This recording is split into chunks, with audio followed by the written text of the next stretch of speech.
नमस्कार हो. नमस्कार. आपलं गाव कुठलं पाहुणं? रेवणाळ. आणि नाव? नाव उत्तम निवर्ती येडके. येवरती येडके. बर, तुम्ही आता सध्या काय करताय? आम्ही मेंढ्या राखतोय. शेळ्या मेंढ्या संगमन करताय? संगम. बरं उत्तम मामा, तुम्ही किती वर्ष झालं सेवा करताय मेंढ्यांची?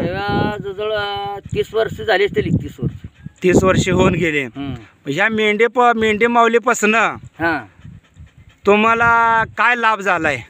लाभ चांगला झाला. लाभ होतो मेंढीचा, देवाचा. नाही, लाभ म्हणजे परपंचामध्ये तुम्ही काय काय कमवलं? परपंचाचं काय, पोरं शाळा शिकवली, शेती दुरुस्त केली, असं काहीतरी जुळणी केलीच की मेंढ्यामुळं. जुळणी केल्या सगळं, म्हणजे पोरांमध्ये शेतीचा हिरे बिरे पाडल्या, पाईपलाईन केल्या, शेती सगळी दुरुस्त केली, पुन्हा पोरांच्या शाळा शिकवली, पोरांचे लग्न केले, पोरांच्या म्हातारमध्ये जागा घेऊन दिला त्यांना. 12 लाखाला जागा घेऊन दिला. पण ह्या मेंढी माऊलीच्या आशीर्वादाने तुम्ही कुठं कामाला होता अगोदर? नाही, कामाला नाही, शाळा शिकवलं नाही, काय नाही, मेंढीच्या आशीर्वादानं झालंय. बर, मेंढीच्या असं दोन्ही पोरं कामाला लावले, दोघांचे लग्न केले, सगळं केलं. बर.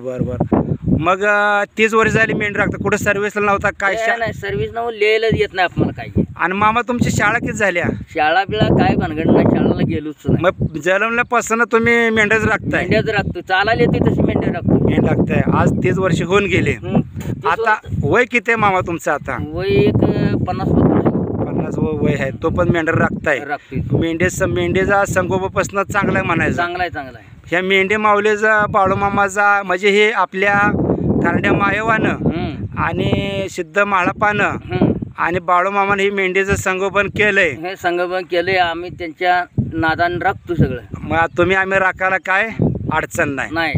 बरं, तसंच मामा जरा तुम्हाला ते माळापाचा वालगाचं कसं आम्हाला थोडक्यात जरा हे आमच्या युट्यूब चॅनलला माहिती दिली तर बरं होईल. देतो की, काय अडचण नाही द्यायला. बरं, कसं माळापाचा वालू कसा जरा सांगा बघू. माळापान त्यांच्या पोरांच्याला, सुनांच्याला, सगळ्यांना सांगायला जीव घालण्यासाठी वालू उभा करणार आहे. बर. वालू उभा करायच्या जाग्यात म्हणला धुणं पाणी सर्वान सगळं करून घ्या. मग वालू उभा राहिला. वालू उभा करायला देवाला जीव घालण्यासाठी, गुरुला जीव घालण्यासाठी मी वालू उभा केलाय. बर.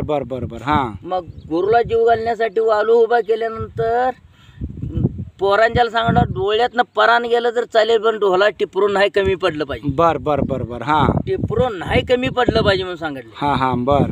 मग त्यांनी ढोल वाजवाया नादात काय झालं तर वर शंकर पार्वतीचा कावड्या डाव चालू होता. केवड्याचा डाव चालू होता.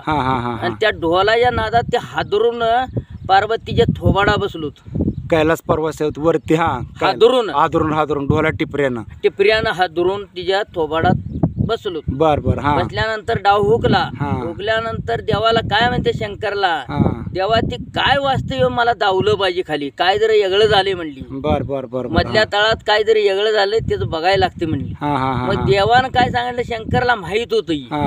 शंकर काय म्हणतो, खाली वरलीच्या भागात दगड काढते त्याचा आवाज येतो म्हणून सांगतोय. दगड काढते देन त्याचा आवाज येतो म्हणून सांगितलं होतं. आवाज येतो म्हणल्यावर मग परत त्यानं म्हणले ती कसली वडराची मला दावलीच पाहिजे. असे पार्वतीने हाटच केला. हाट ती कमी केला ना, शंकरला ना इलाज होता. शेवटाला नंदी तयार केला. आणि मग नंदी तयार करून असा ती खाली उतरल्यानंतर मग वरील्या भागात इळा माळसळ्या झाडातनं काट्यातनं फिरवली पार्वतीला, नंदीला. बर. अशी काय वडर घावायला तयार नाही ती. मग देवाला विचारते आता कुठे गेली, त्यांची सुट्टी झाली ती गेली. मग आता ती दमली फिरून आणि खालतं तोंड करून उभारल्यावर नंदी लागला तोंड फिरवायला, डोला मुंडी फिरवायला लागला खाली गेल्या भागाला. इकडं आहे म्हणून इकडं आवाज येतो म्हणून पार्वतीला आवाज येत होता. देवा ना म्हणली ती खाली गेल्या भागात उगू त्या बाजूर आवाज येतो म्हणली. हा हा हा हा. आणि आम्हाला दावलाच पाहिजे ती कोण आहे ती. बर बर. असं पार्वतीने हातच हाटच केला. मग पार्वतीनं हाट केल्यानंतर तिनं काय सांगितले, शंकरनं काय सांगितलं की तसं नाही म्हणला, उगुलत्या बाजूवर एक गुरु आहे म्हणला, तर ते म्हणला त्यानं आपल्याला ओळखलं तर त्याला काहीतरी देऊन जायचं म्हणला. बर बर बर. हाय ओळखीना तर त्याला जाळून अंगाला भस्म लावून जायचं म्हणून सांगितलं. हा हा. बर बर बर बर. हा. भस्म लावून जायचं म्हणल्यानंतर आणि आपला अवतार बदलायला लागतो म्हणला, रगत पिते होईल लागेल, हा हा हा हा. तुला गाडा वडायला लागेल, बैल गाडा होईल, हा हा हा. हे सगळं अवतार बदलायला लागेल म्हणून सांगितलं. बर बर बर. हा. मग ते हल्ली मन वरली गेला भाग सोडला आणि खाली गेल्या उगूच्या बाजून चालली. हा हा. म्हाळापाला कळलं होतं माझा आई बाप गेलेले घाट पडायला. घाट पडायला म्हाळापान काय गेलता, त्यांच्या आडवत दंडवत घेऊन गेलता. बर बर बर. दंडवत घेऊन गेल्यानंतर हातात दुपारटी दंडवत चालू होता म्हाळापाचा आणि त्यांच्या वाटेला येत होता आणि पार्वतीला दिसायला लागला. मग देवाला शंकरला काय सांगते, आई कोण माणूस आलाय, ते कोण तर देव पावला देवाला चाललाय म्हणून. मग त्याच्या आडवा आपण कसं आहे पाप करायला. मग आपण वाट सोडून दुसऱ्या वाटेला जाऊया. बर बर बर. हा. दुसऱ्या वाटेला गेलं तर म्हाळापा हाय त्याच वाटेला. हा हा हा. बर. म्हाळापा त्या वाटेला असल्यानंतर मग शंकरचा इलाज नाही चालला. हा हा हा. मग पार्वतीला म्हणला अवतार बदलायला लागतोय आपल्याला. बर बर बर. मग हिने रगत पित्याचा अवतार धरलं. हा हा हा. मग हे गाडाव हाणाले, गाडाव वडाले, शंकर हाणाला, असं चाललो त्यांचं की असं होत होत म्हाळापा त्यांच्या जोळ यायला. बर. जोळ यायल्यावर काय मिळ लागे ना म्हणून चिमणी रूप धरलं, रूप पाखराचं रूप धरून कान कात्री आळ्यात शिरली. बर बर. देऊन शंकर पार्वती ती बैल असं ते आळ्यात शिरली कान कात्री या. मग म्हाळापान काय केलं, म्हाळापान काय केलं, कुराड घेतली, कुराड. बर बर बर बर. हा. एका हातात दुपारटी गुडघ्यानं दाबत होता आणि कोपरान ढकलत होता आणि हातान तोडत होता आणि वाट गेली त्याला कान कात्री आळ्यात. बर बर. मग जाऊन म्हाळापान त्यांना मिट्टी मारली आणि म्हाळापान रगात चाटाय चालू केलं त्यांना, देवाला, शंकराला, पार्वतीला. म्हाळापान सगळं रगात चाटलं, ती बोलायला तयार नाही. म्हाळापान काकाला घेतलं त्यांना. बर बर बर. दुपारटी ती सगळं आई बापाला काकाला घेतलं, देवाला, शंकराला, पार्वतीला.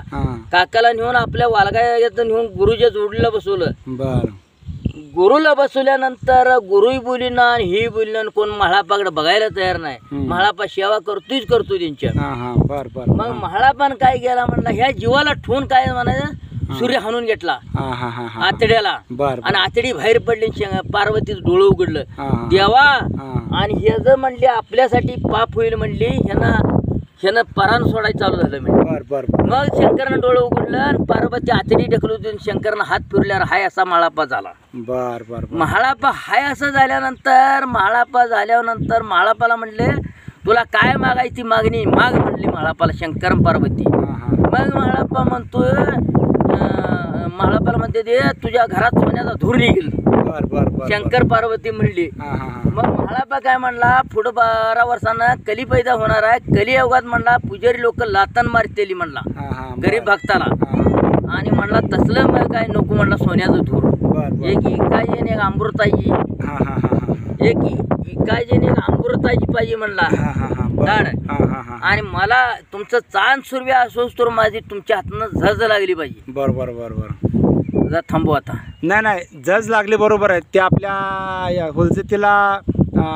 हुलजतीला शंकर पार्वती येऊन जज लावत्या. हुलजतीला नवा याला शेडन मठाला, शिरड्यान मठाला दरवर्षी धज लावून जात्या. हो जाणार की. बर बर बर. दरवर्षी नव जर दिवाळीच्या आमुष्याला तिची बरोबर झज लागलेली असते. दिवाळीच्या आमुष्याला शंकर आणि पार्वती येऊन धज लावून जाणार. कोणी बघायला गेलं तर जाणार, कुणा बघू सकट मिळणार नाही.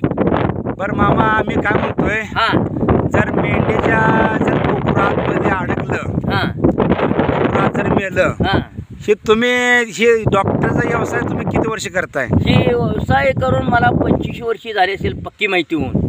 25 वर्षे.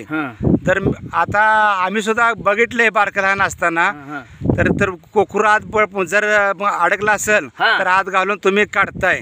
जे डॉक्टरला जे कळत नाही ते तुम्ही करताय. हो करतो की आम्ही. हे सुद्धा तुम्हाला पुण्य मिळतं हे मेंढी माऊली पासून. मी 1 रुपया कोणाचा घेत नाही आणि हाय असं फ्री ते सेवा करून जातो. माझा जेव्हा ताट सोडून मी जाऊन सेवा करतो ती. मग एक आयुर्वेदिक तुम्ही डॉक्टरच्या वरचं डॉक्टर तुम्ही आहे. हो, डॉक्टरच्या वरचं डॉक्टर आहे. बरं तुमचं एकदा नाव गाव सांगा एकदा. माझं नाव उत्तम निवृत्ती येडके, गाव रेवनाळ, तालुका जत, सांगली जिल्हा. आपल्या या चॅनलला थोडक्यात उत्तम मामाने थोडक्यात माहिती दिल्याबद्दल धन्यवाद. नमस्कार. नमस्कार.